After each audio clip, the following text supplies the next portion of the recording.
So my research uses computers to try to understand how the large molecules that are essential for all life on Earth work.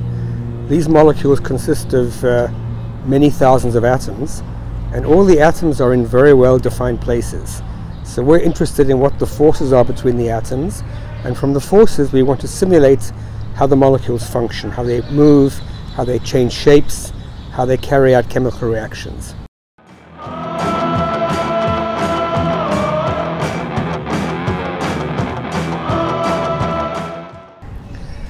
Well, biology is important to the general public because we ourselves are biological objects. And one very clear reason of importance is that the molecules that I'm trying to understand, when they go wrong, are responsible for the disease. So it's a little bit like I'm a mechanic for your car, and you have to understand the engine to fix the car. And I think in medicine, we need to understand much more about the molecules so we can fix them. And oftentimes, drug molecules, medicines that you take, work by attaching themselves to proteins, and that attachment is through the same kinds of forces that we calculate.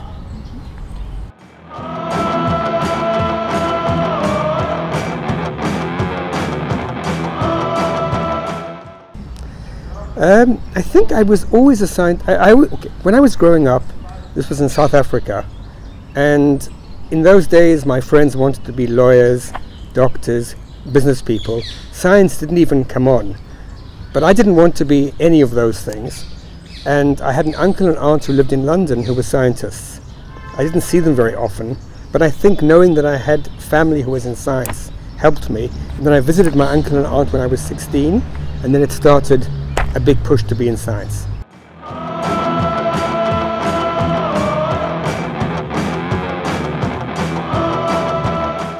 So science is very much a hobby, but I like hiking a lot. I like swimming, I like sea kayaking. I'm a grandfather to 6 grandchildren, so that's a full-time job in itself. Music, art, I actually have very wide interests. I'm very lucky because intrinsically I'm very narrow, I'm very geeky. But I got married very young, and my wife is an artist. She's got very wide interests, so slowly I absorbed all these other things.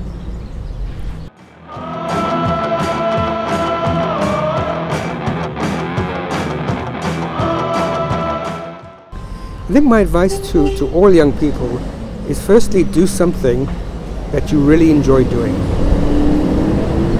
I always tell people that if you do something you don't enjoy doing, let's imagine you're very successful, then you have to do it for your whole life, but you don't enjoy it.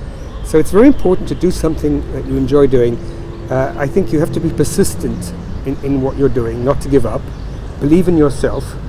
And I think otherwise, there's no special rule. I think it's very hard to know what is the next important thing.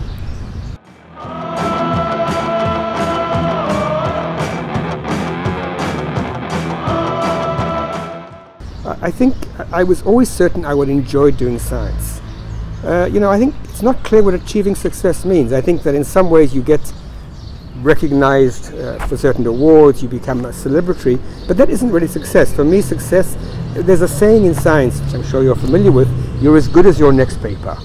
So I'm worried about that. I want to be my next paper to be as good as possible. In science, the reward I get is just the actual low-level pleasure of doing it.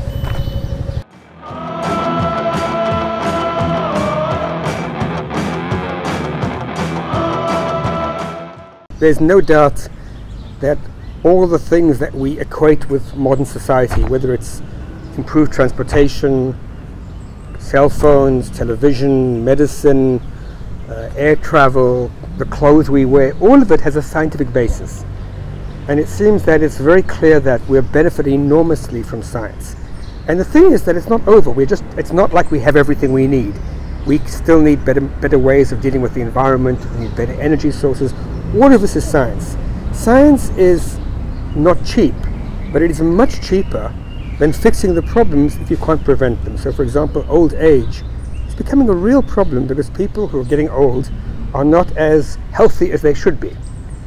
You can't stop people dying, but maybe you can stop them being unhealthy. All of these things are scientific. So I think, I really don't believe, although governments threaten to cut science, and maybe they do, I think in reality they can't afford to do that. Any country that cuts science will lose. You also need scientists, because for your young people, the people who learn science and maybe don't go into science, maybe do technological invention, change the banking system, we need to educate people, and science is the end point of this education. So I am not so worried. I mean, I'm worried for a particular country. Maybe I'm worried for Spain, but the fact is that we have global competition, and to compete, you're going to have to do science. So it's going to be fine.